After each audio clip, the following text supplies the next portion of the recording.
Right. So, right, now that should be live, I think. Okay. Well, we'll see. Yep, you're on now. That's good. Good man. Good man. Right. Stefan, if stiffness in older age comes from too much deuterium exposure during life, are daily stretching routines just a waste of time then and can't improve much? Well, there's a lot of assumptions within that question, actually. Stiffness might not be from too much deuterium exposure during life. It could be. There's many other reasons for it. Lack of nutrition. For instance, if you're eating a low-fat or calorie-restricted diet, then your synovial fluids are going to be pretty poor. And if you look at the ligaments, if you look at the joints, if you look at the hyaline cartilage, which is the, when you look at a bit of chicken and you've got that super white, super frictionless area around the bone, that's what we've got around the tops and bottoms of our bones, especially in the knees, for instance. So if you've got a knee joint, and if we move the patella, this bit here at the end of the bone, you should have that hyaline cartilage, and you've got chondrocytes. And many people think you can't regrow the hyaline cartilage, for instance, but you can. It's the chondrocytes that might die, and that's down to nutrition. And if we don't feed our bones properly what they need, if we don't have enough protein, we don't have enough amino acids, then we're not going to make good joints. So I think there's lots of reasons for having joint pain and stiffness in older age. Cofactors are, the synovial fluid, you need fats. So there's a lot going on. Are stretching routines a waste of time? I don't really go for warm-ups before exercising much. There isn't really much science to show that works. Many people get injured in the warm-up before soccer matches, so that doesn't bode well. I think if you feel like you need to stretch before you start, then that's okay. I mean, Rich will have a very different view to me, but as my tutor said to me, if a tiger comes in, you're not going to say, hang on a minute, I'm just going to stretch my quads. We're designed to run away instantly, from standing to running away. So I don't think stretching routines are a waste of time, because you'll improve your range of motion, your flexibility, and lotion is motion, as they say. But I think there's more to it, Stefan, than just those two things, really. What say you, the Keto Pro? Yeah, completely agree. I think we're live on my channel now. Apologies, technical issues, the joys of going live when on the road. Yeah, and I'll fill you in more with that now as we go. But yeah, stretching, it's the stretching part is I'm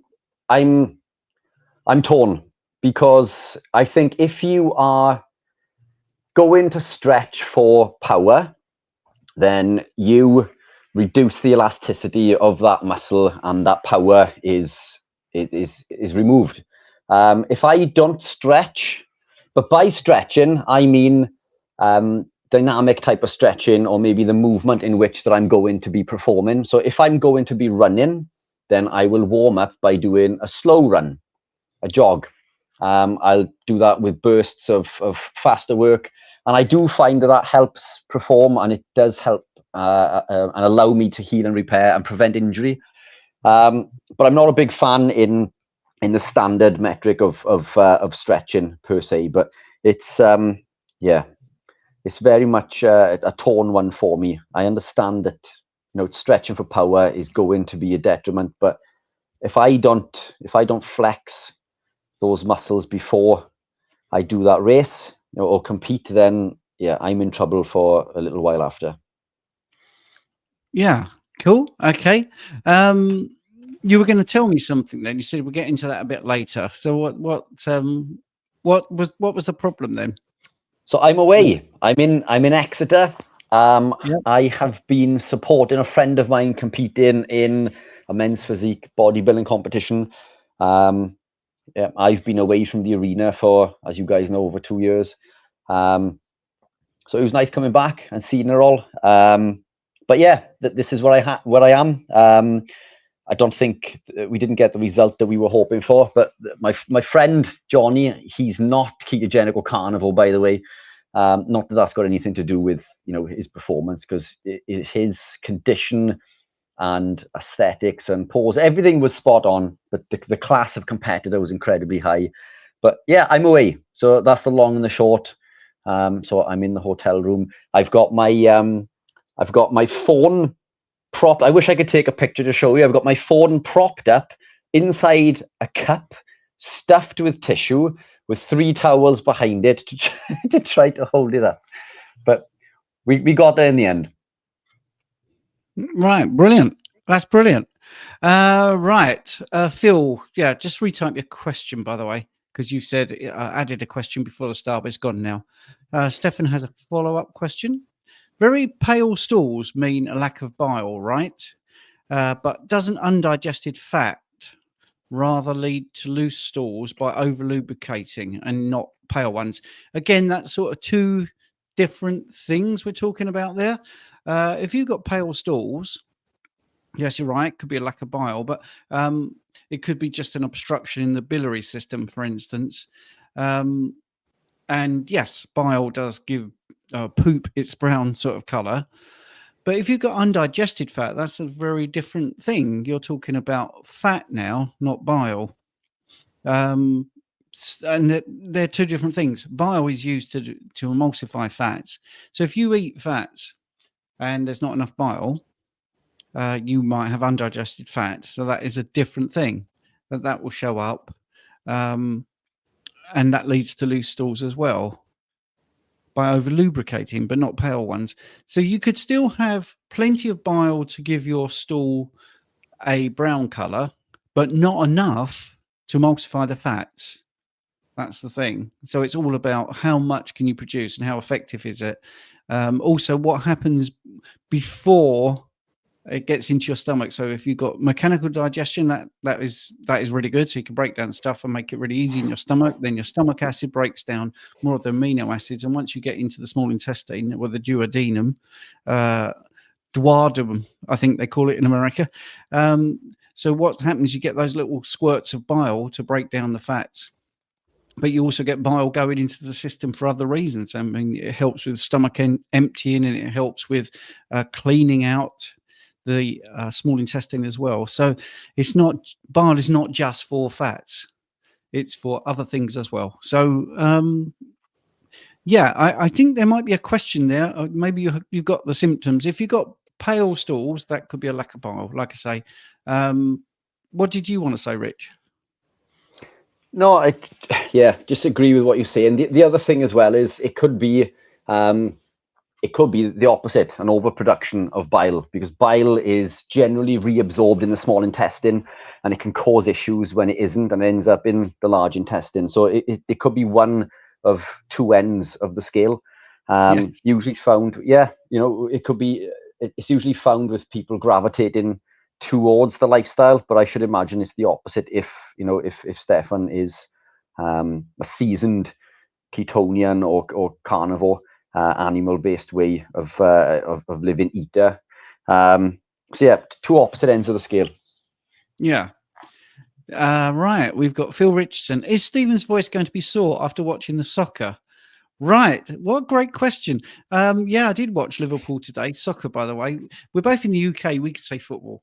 Yeah, I watched my team Liverpool win 3-1 at Fulham. I was quite pleased that Coventry nearly beat Manchester United, but my voice is a little bit sore, more because I'm doing my audible, audio book of How to Be a Carnivore, which, boy, you have to speak properly or enunciate. Oh, it's great fun. Anyway, so I've used my voice too much today. Stefan, hi. Right. So if anyone's wondering, well, Stefan's getting a lot of questions in. He's got in really early. If you want to sort of jump the queue, you can use Super Chat, or you can just put your questions in early. Rich is a bit quiet today, so we're getting through the questions quite quickly. So if one suspects that a piece of meat, now I think there's a typo here, because it says if one suspects that a piece of meat might have gone mad, but I think bad might be what you want. Does thoroughly heating always destroy all risks, or can one still get sick? Better throw it away. Yeah, if meat's gone off, throw it away. Simple as that, really. I don't know, really. That I have not had that experience because meat in my fridge doesn't last that long. Oh wow! Do you want to answer this, TLV? What's your favorite album from when you were in your 20s? My goodness, when I was in my 20s, I couldn't afford to buy albums. How old was I in my 20s? I was just coming out of the 90s phase, so anything 90s based. Yeah, anything 90s based. Oh, there's no big band or no big album that you really enjoy? So yeah, there were a lot of obviously this is a highly carnivore and keto diet related question, isn't it? There were a few groups that I was into, groups like Papa Roach, Linkin Park, Blink 182, Sum 41. But then I did enjoy all the 90s sort of pop stuff as well. Nice, happy, fast beating stuff. But as far as albums go, yeah, I was always too poor to buy an album, unfortunately. So I never bought one. Right. Okay. Yeah, in my 20s, don't forget I'm older than Rich. That was the 80s. I can't remember what albums I bought. My taste was pretty naff when I was in my 20s, I think. I actually can't remember. I genuinely can't remember. Right. I'm really sorry. That's such a rubbish answer. If I think of one later, I will tell you. Gaza, are either of you fine fellows ketoholics? If so, what the hay is ketahol? No idea what this is. R1.3 butanediol. Yeah, this may be the new type of ketone. Oh right, okay. Possibly, but I haven't researched it. Yeah, it's ideal in the salts and the esters. I may be wrong, but I'm just trying to read between the lines. But this is this is the one that's sort of sweeping the states by storm. But BHB is BHB. You know, how it works within the body may vary, but it's ultimately, if you're increasing ketones, then you're going to see a benefit. The price, if this is the compound that I think it is astronomically expensive. I certainly wouldn't pay those prices for it. Is it something that's made within the body, or is it a sort of compound that is chemically altered? Beta hydroxybutyrate and ketone bodies are made within the body anyway, but I think that this compound possibly, and I may be wrong, I'm just spitballing. I can't remember the brand's name, but they are well known within the exogenous ketone space, and I know that they help supplement winning teams in the Tour de France, for example. But again, ketones are ketones ultimately. But I may be wrong. I may be wrong. Yeah. I mean, it's if I just look it up, it's used in plastics and part of a solvent manufacturing. It's carbon. It gained attention in the development of carbon neutral fuels as an alternative energy source. So that's why we've not come across it. I don't think it's anything to do with food or nutrition, really. But anyway, that's an interesting question. Maybe we don't know. Maybe somebody out there knows something we don't know. So that's okay. Right. Let's have a look at this next one. Flam of Fiddler. A flam of diddler. Right. I have days when my eyesight is blurrier than normal. I suspect my correlation that it's related to cheese binging. Any thoughts? Yes. Yeah, and I agree. It's probably a calcium issue. I find that I'm more prone to blurry eyes, poor eyesight, and migraines if I overconsume calcium. Calcium within the body is excitatory at the muscle, and the muscle needs a ratio of roughly 1:1. When you eat cheese, that magnesium to calcium ratio is no longer there. Calcium increases massively, and it excites the body. It can excite the neurons in the brain in the same way that we do with muscle cramping. If I eat excess amounts of calcium without substituting for equal ratios of magnesium, I get blurry vision. So I completely agree and suspect that cheese could be the contributing factor. Eggs, I eat every day, but they do contain around 25 milligrams of calcium per average egg. So that means if you're going to consume 4 eggs, that's 100 milligrams. Where that calcium is coming from to counter, is anyone's guess, and possibly the best course of action there would be to supplement with calcium. When I take calcium for athletic performance, for example, I always add additional magnesium citrate or glycinate, depending on what type of performance I'm looking for, just to balance that out. If I do not balance it out, I am highly prone to blurry vision and migraines. Wow. I did not know that about you. Well, I knew about the migraines. I didn't know about blurry vision as a function of electrolytes. And that's quite interesting. I have blurry vision if I'm on the screen too much. Simple as that. And I know I have to just get outside. Like today, I'm actually I was looking at my vision and thinking, yeah, that's not too bad.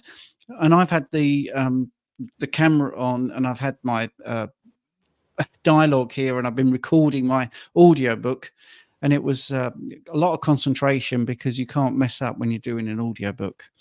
But my eyes, I think they're pretty clear. I can read most things. So I don't tend to struggle with that unless I have too much screen work. So yes, right. Gazza's filling us in. It was a ketone that allegedly made test mice wobbly, i.e. an alcohol type of buzz. Well, there you go. Good for the mice. I hope they enjoyed the party. Right. Now, this is very interesting. JJ, I think, maybe. Any advice as to doing carnivore with an overload of iron, bloodletting every fortnight? Now, I spoke to Rich in the week about this, not your particular case, but to get an overload of iron, have you got hemochromatosis? So have you got a genetic default? Is that why that is happening? Or are you eating a lot of plant material? Because it's very difficult, if not impossible, to overload on iron with just heme iron. So I think people that do lion, for instance, don't have this problem. I'm not saying to stop doing the bloodletting or anything, just to make that very clear. If you do carnivore, take out the plants, you should see that your iron will normalize.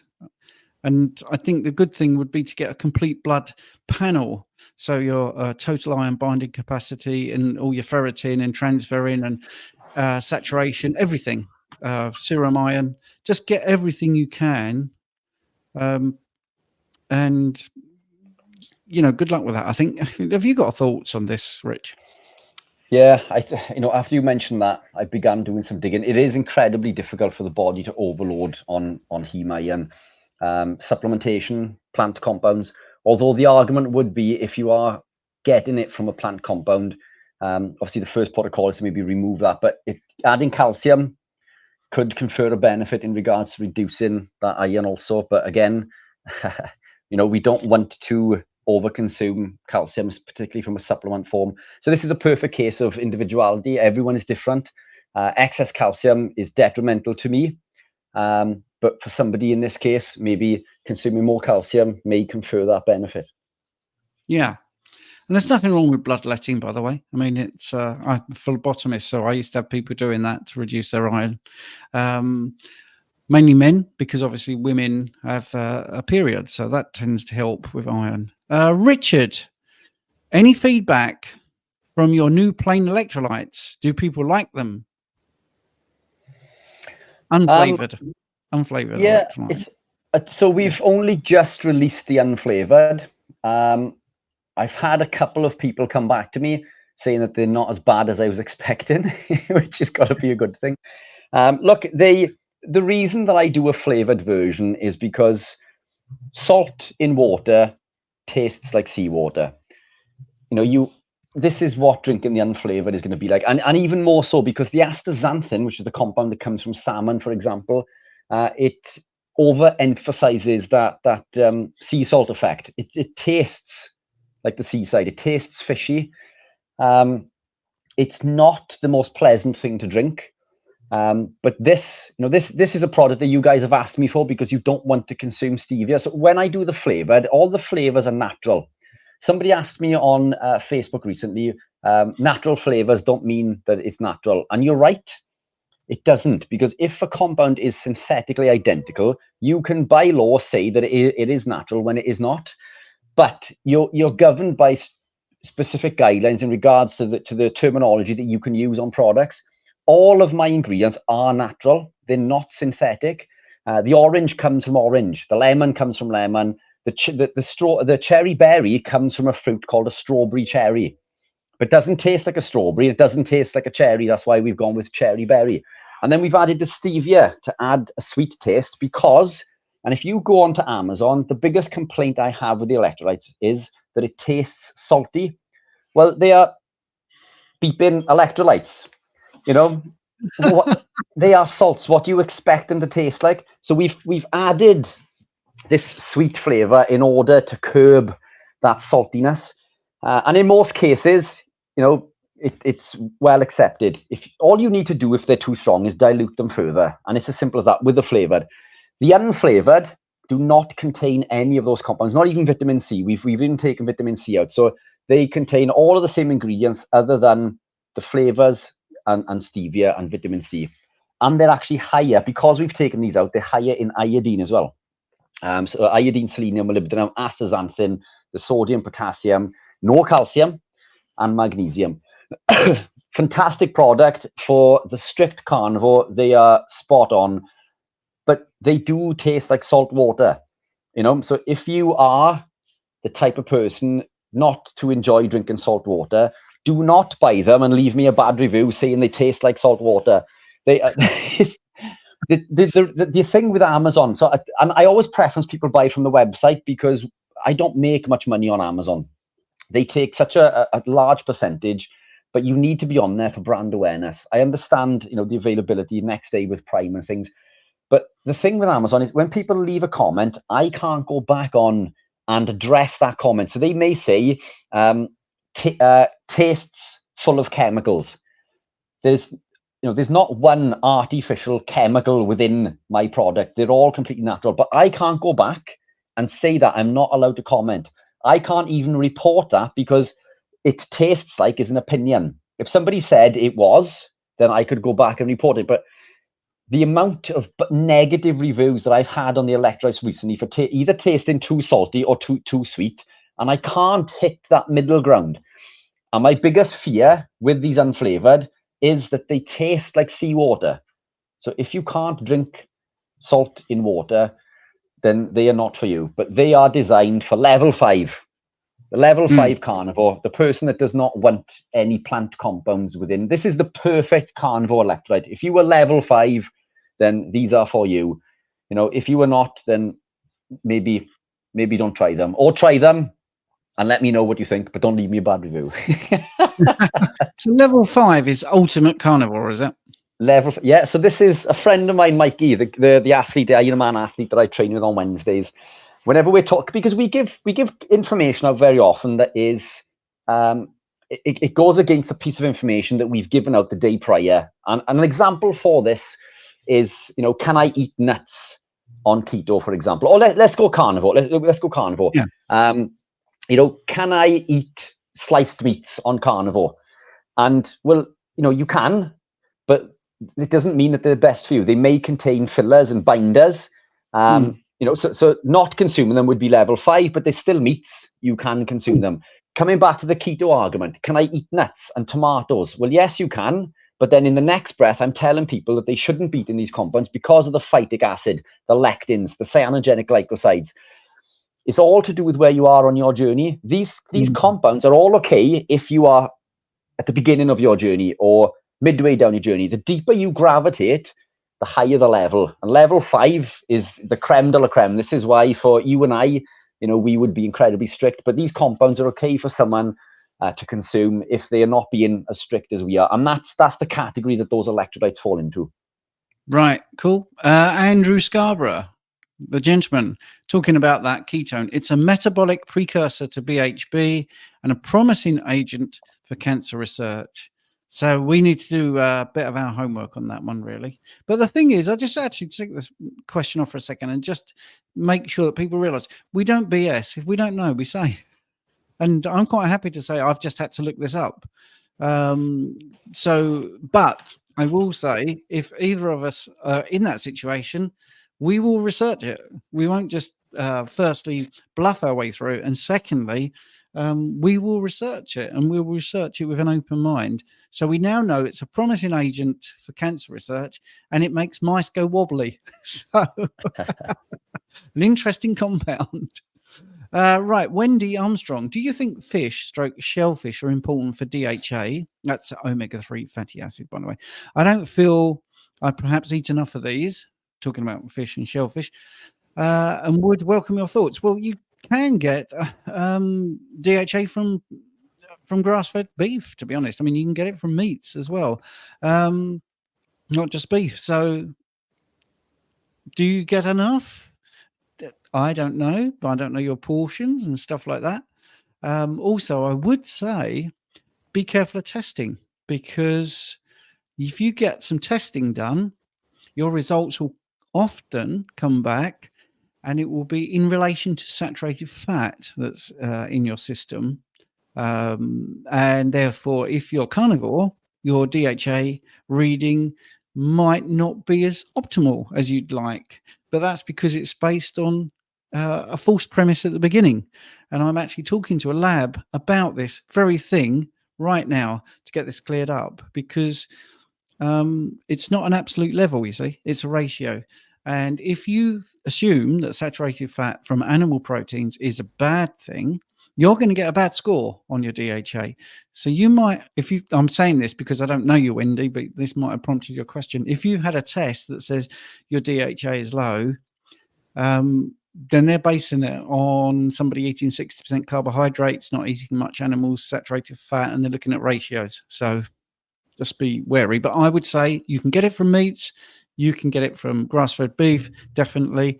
But fish is a good source of protein. So yeah, what do you think, Rich? Yeah, completely agree. DHA, EPA, both super important. Docosahexaenoic, episopentanoic. We can get this from beef and lamb. It is a good source in sardines, mackerel, salmon. Again, do you need it? It's how much do you need? It's an individual question. I get all that I need from grass-fed beef and lamb. I do enjoy fish, but coming back to levels, what we find is sort of the lion diet is the creme de la creme of the elimination diet. And the reason for this, even living a carnivore diet, people can still suffer with autoimmune issues, intestinal permeability, and other problems, because even within the remit of the carnivore lifestyle, there are compounds that can still cause issues, coffee being one, and the acrylamide being the offending compound in there. We often think it's caffeine, which does. That affects the glutamate to GABA ratio, but the offending compound is acrylamide, which is accumulative, which means if you don't drink it too often, then it doesn't cause as much of a problem.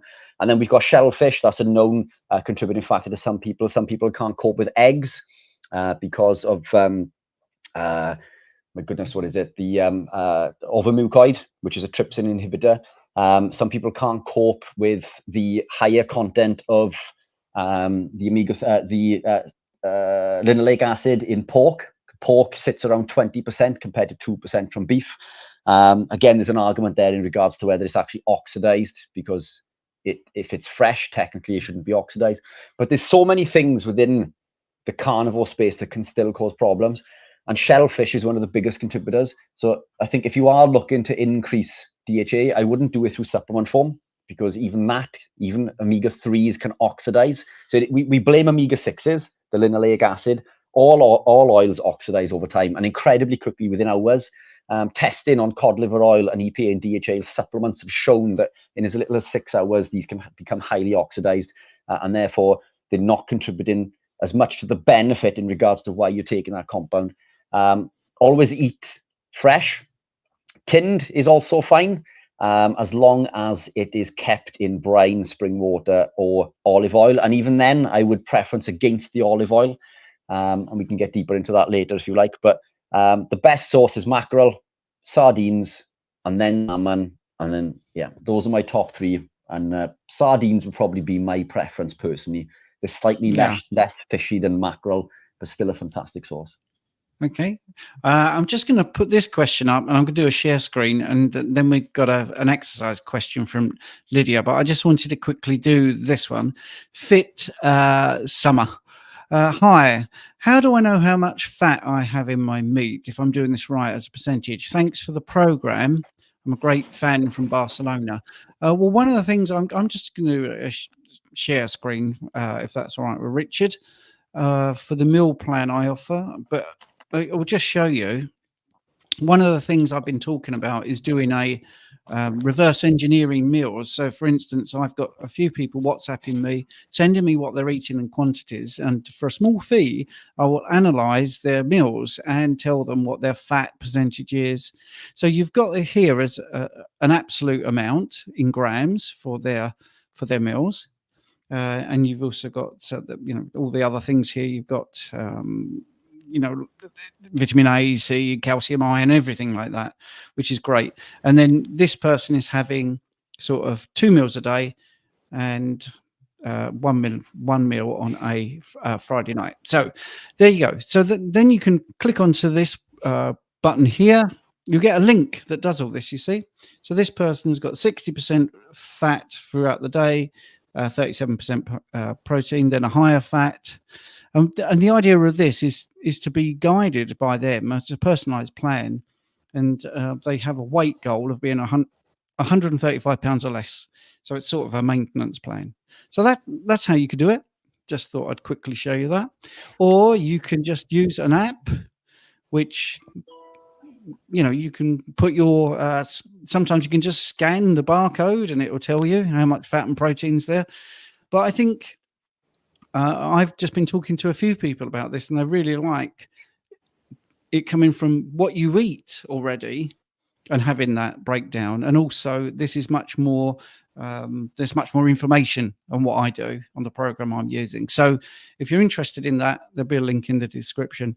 But both Rich and I offer free recipes and free meal plans, and the nutritional information is there. So it's not a case of just trying to flog things to you. I do a meal plan on my website, free. There's a free PDF. But I do think if you really want to know, it's excellent. A lot of feedback I'm getting is they're really liking knowing exactly what the percentage is, what the grams are, what it looks like in a day. So, right. Did you want to add to that, Rich? No, that's perfect. I did want to chirp in with something really quickly, because this is a question that a friend of mine and a follower of both of ours has asked me on several occasions to speak about during the live, and I've just remembered. And is it okay to cover this really quickly? It's about fiber. Yeah, do it. Yeah, brilliant. So we don't eat fiber on an animal-based lifestyle, and we're told that fiber is super important for many things, gut health being one. But fiber is a subset of carbohydrate, and there is no requirement for carbohydrate within the diet. The body makes all the glucose that it needs through a process called gluconeogenesis. Fiber is an anti-nutrient. It's one of the main driving factors of issues within the gut. But fiber breaks down into a short-chain fatty acid called butyrate, and the butyrate binds to the colonocyte in the gut, and it feeds that colonocyte. But even in a non-ketogenic state, it further breaks down into beta-hydroxybutyrate, which we have rushing through our veins being ketogenic and carnivore. So our requirement for that short-chain fatty acid isn't there anyway. We don't need it. But let's pretend we do. Animal proteins contain other short-chain fatty acids. Butyrate is not the only source of short-chain fatty acids. Animal proteins contain isobutyrate, valerate, and propionate, which have been shown to feed the colonocyte in the gut at a higher rate than the short-chain fatty acid butyrate from vegetables.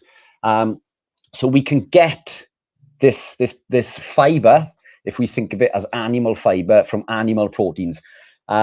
Now, the interesting thing with this, I recorded a podcast with Ben Azadi last week. And the reason for this is Ben has been, he's a big advocate of keto. He runs Keto Camp, massive name in the States, in Miami. He did kindly invite me out there to sit on his super posh sofa that he does all his lives on. If I could afford it, I would be out there like a shot. But the reason that I asked him to come on is he believes in carb cycling. So he's a big advocate in being ketogenic, but he also believes in what he calls keto flex. So he did a 90-day carnivore trial, and he paid, I think it was something like $3,500 to have his bloods done before. And I think he did it, and I may be wrong with this. I'll have to go back and watch the podcast again. He may have done it halfway through and again towards the end, but he certainly did it at the end. Now, in the beginning, Ben's gut, his alpha diversity in the gut was really good, which you'd expect for someone living, a ketogenic type lifestyle. His doctor, so he advised his doctor what he was doing, and his doctor told him that he needed to increase grains and fibrous foods to increase alpha diversity in his gut. Obviously, he didn't do any of that. He went on a 90-day meat-based diet, pure carnivore for the 90 days. The results at the end of the 90 days showed an increase in the alpha diversity within the gut, which I thought was absolutely incredible. And this is someone who is a big advocate for keto flexing and circulating or cycling carbs within the ketogenic lifestyle.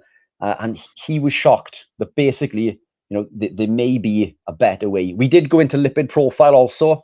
I did touch base on the mechanism in which maybe consuming extra fat also can increase cholesterol within the body. Not that that's a bad thing. I don't know if we'll have time to get into that, but if we do, that's a fantastic talking point. Because many people, Paul Mason being one, as publicly said, there's no known mechanism for which consuming fat can increase cholesterol. Zoe Harcoom, who I had on a podcast recently, said the same thing. But I think there is, but I don't think it's a bad thing. But yeah, basically, that's the long and the short. The animal proteins contain other short-chain fatty acids in the form of isobutyrate, valerate, and propionate, which feed the colonocytes at a higher rate than fiber from plants. Our requirement for plant fiber is 0. And remember, fiber is an anti-nutrient. It prevents and blocks the absorption of other essential vitamins and minerals through the digestive process. So I'm hoping that answers his question. If it doesn't, we can come back to it maybe next week. Yes, because we got questions from the people that have turned up and are live. So let's have a look. Matthew finds eating ox kidney improves his vision in the dark. I assume it's the bioavailable vitamin A. It probably could be.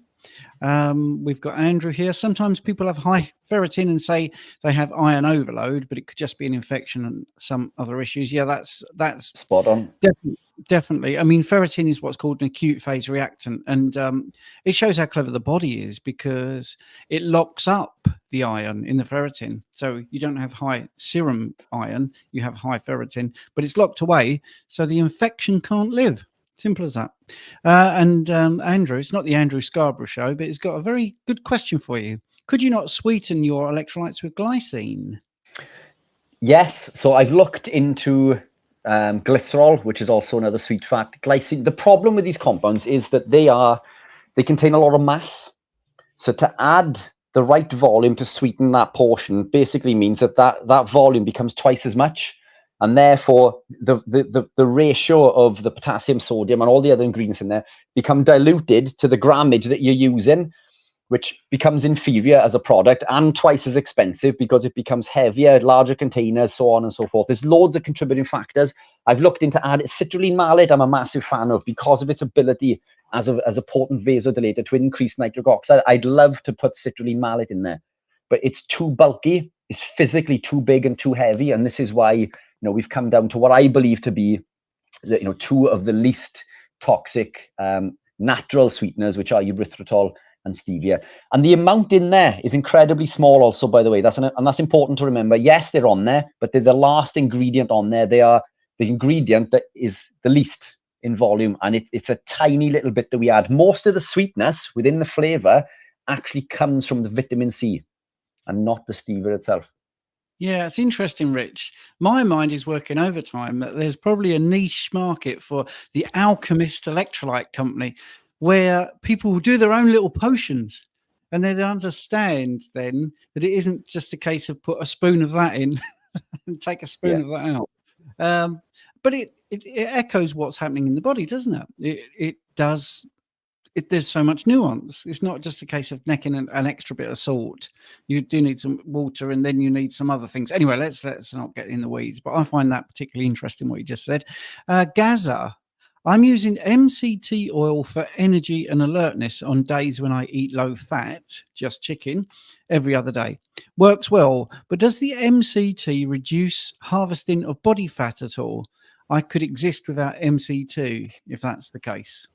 So look, this is a double-edged sword. MCT is an incredible compound. So if we look at the fat cell, or a cell, the mitochondria is covered by the cytosol, and the fat breaches the cytosol and becomes part of the cytosol within the cell. And it only has the CPT1 and CPT2 transporters to go through until it enters the mitochondria to be produced into ATP. Carbs or glucose needs to go through the GLUT4 transporter even to enter the cytosol. So it needs to go through more steps. So fat is our preferenced energy source within the cell. Now, the interesting thing with C8 in particular, or MCTs, but particularly C8, is that it enters the mitochondria immediately. It doesn't need to go through even that process of going through carnitine palmitoyl transferase 1 and CPT2. It doesn't need to go through that. It's instantly converted into ketones. Taking ketones, taking MCT, even in a non-ketogenic state, has been shown to increase fat oxidation to a degree. Now, when you read the research, that would lead one to believe that if I'm drinking MCT every day, then I'm going to burn more body fat. Now, technically, that is true, but to what degree? Is it going to be £1 a week, £2 a week, so on and so forth? And there are influencers out there who make MCT like I do, who will promote and tell you to take lots and lots and lots. And I believe this to be a silly move. I don't think that we should be doing that, because the opposite, or the extremity to this, is also true. The overconsumption of MCT is going to flood the body with excessive energy, and therefore the body isn't going to create that energy, and we're going to gain. So I still think that we can gain fat even on MCTs. How much? It depends on the person. It depends how active you are. It depends how available your body is to create and convert those other fats through beta oxidation into ketone production. But taking a little bit, especially in a fasted state, is going to increase lipolysis. It is going to increase the body's ability to burn fat. It's certainly not going to slow it down, but if you consume too much, then that could have a detrimental effect. If you co-consume it with beta hydroxybutyrate, it's going to have an increase. There's a synergy between the two, and we're going to have an increased amount of ketone production and fat burning. But again, if you flood in your body with exogenous ketones to the point where the body no longer requires to use any of the stored body fat, then you're going to gain weight. So you can gain weight on keto. This is how I used to bulk during the bodybuilding days, was I would eat excessive amounts. I would have to consume lots in order to gain that weight, and I'd lose it incredibly easy, but you can still gain the weight. But it's incredibly difficult to gain weight through consuming C8 or MCTs and omega-3s. EPA and DHA doesn't store in the body as well. If you are looking to store, then we need to be looking at the saturated fats. So omega-3s, EPA, DHA are fantastic sources to increase cholecystokinin, for example, which curbs hunger, gives us that satiety signaling, gives us the DHA for the brain, but we don't store that caloric value, if you like, to the degree that we would from other fat sources. So it's a double-edged sword. Consume it and you'll be fine. Over consuming, especially if you over consume it with other fats, then you could be leading to weight gain.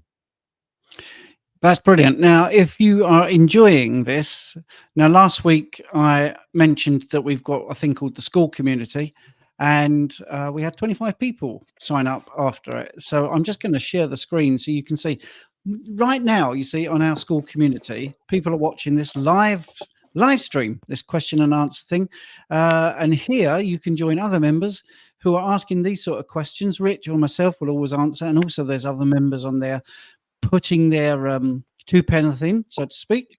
There's a classroom as well if you're really interested in learning. level 1 is free. It's a free ketogenic course, and then there's so many other things you can get. Now, how do you get to these levels? Well, basically, you post things or you like things, give people a thumbs up, and they're not chargeable, so you can get all these things. They've all got free ebooks as well. You can learn about the thyroid, dairy, fruit and veg, protein, problem solving. There's lots of all that sort of stuff. When you get to level 8, you can get my book for nothing.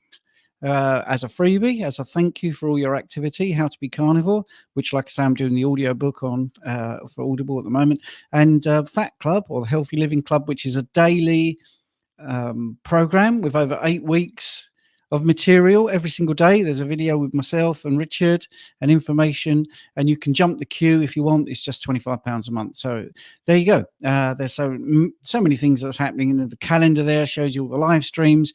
You can check out other members, what they're up to, and the leaderboard. You can see who's doing all the activity, who isn't, and all stuff like that. So that's the school community, and there is a link in my description to this video, and you can join plenty of other people with all these questions, and you can ask Rich questions and you'll get answers. You can ask me questions and you'll get answers. Simple as that. Right. Link in the description down below. Rightio, that's the bit to get to the school over and done with. Richard, you're very popular tonight. Andy828. Richard mentioned taking different types of magnesium for specific athletic outcomes. Could you expand on this, please? Yes. So magnesium citrate is the compound that, apologies, I've had to take my headphones out to put the charger in, by the way. I'm on 6%.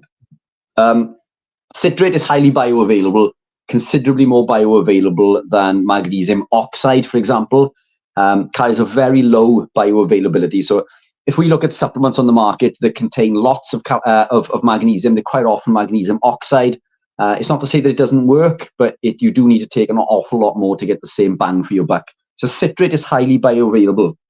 The problem with excessive amounts of citrate, and this would depend on the amount of calcium that I've consumed, excess amount of citrate can lead to toilet problems, which is something, magnesium citrate, yes, which is something said in your Sean Connery accent. Yes. For those of you that don't know, Stephen used to be a comedian, stand-up comedian, by the way. Genuine. Let's move on. Anyway. So if I am competing, I don't want to be taking excessive amounts of magnesium citrate, so therefore I will balance it out with glycinate. Excessive amounts is different for everybody. The amount that is in the electrolytes per serving is very unlikely to cause issues unless you're very new. Even the overconsumption of other compounds within the diet can cause problems. Again, we mentioned about the bile issue and not being absorbed in the small intestine, so on and so forth. But calcium, if you were taking calcium supplements, that can also cause problems. But excessive amounts of magnesium citrate can cause issues.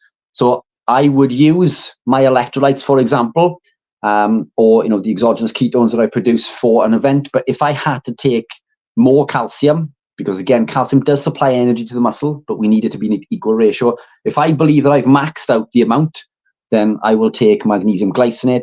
So by being sport specific, it depends on how much I'm going to be straining ultimately, and how hard I'm going to be pushing would determine which form that I would use. I don't make glycinate, so that's not a sales pitch. I don't sell glycinate, but I do buy it for personal use, just to build up the that ratio, so it's 1-to-1 in regards to the magnesium and the calcium.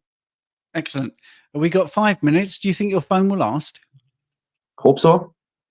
Right. Okay. Let's do some quick questions. I want to get to somebody bigging up your electrolytes. So let's answer this one first. TLV question for Richard: is it okay to mix the unflavored with the flavored electrolytes?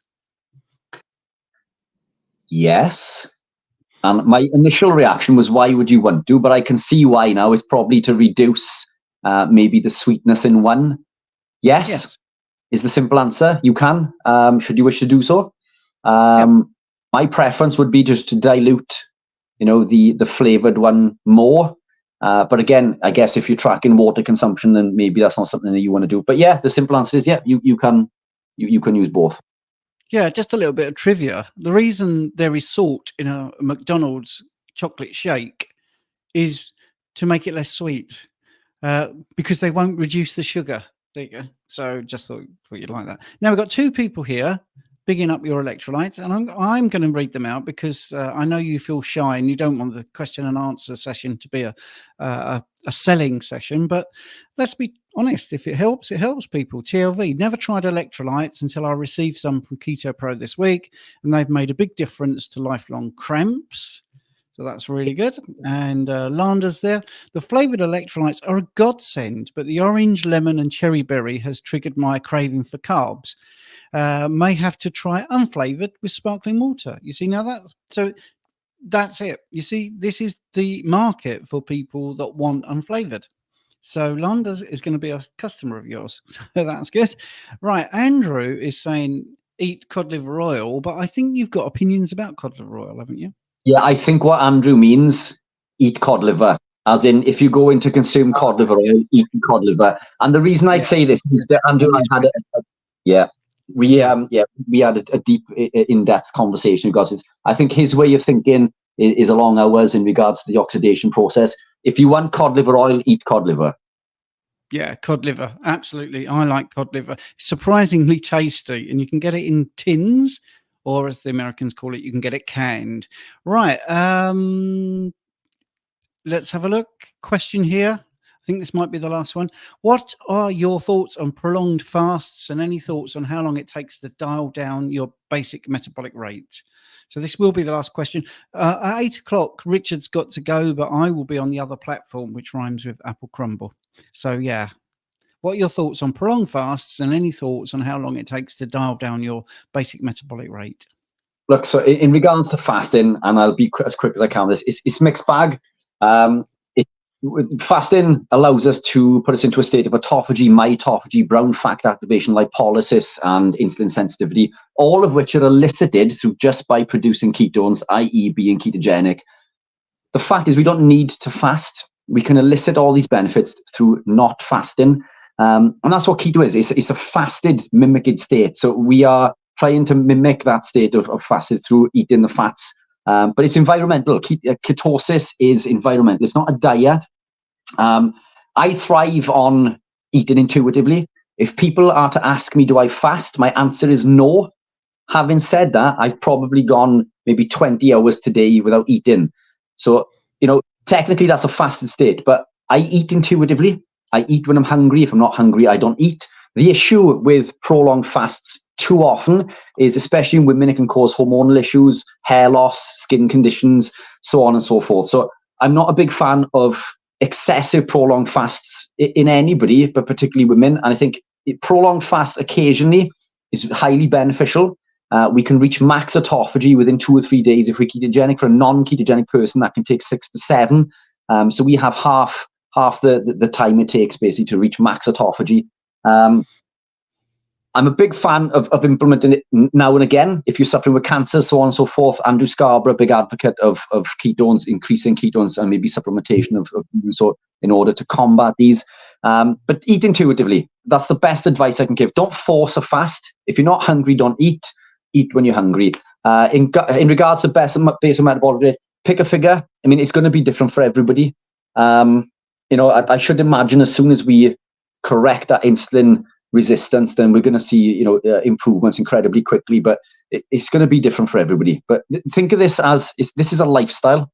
This isn't a quick fix. This isn't something that we want to try to cycle. We want to be predominantly in a ketogenic state most of the time. When we take that away and we're not focusing on cycling and doing these things in particular, then it becomes a lifestyle rather than something that we have to do. A targeted fast. I never force a fast unless I'm looking to do so for a specific reason. Excellent. So we're going to wrap up there, which is great. We've done an hour on YouTube. Actually, I don't think I've got it set up for Rumble because, the other channel, because your mate's there. Because I knew you couldn't make it. So actually, we're going to wrap up now completely. And I will see you, Rich, on Monday, tomorrow, in the school community. No worries, man. Thank you all. Hope you've all enjoyed. Take care, and I will see you soon. Bye.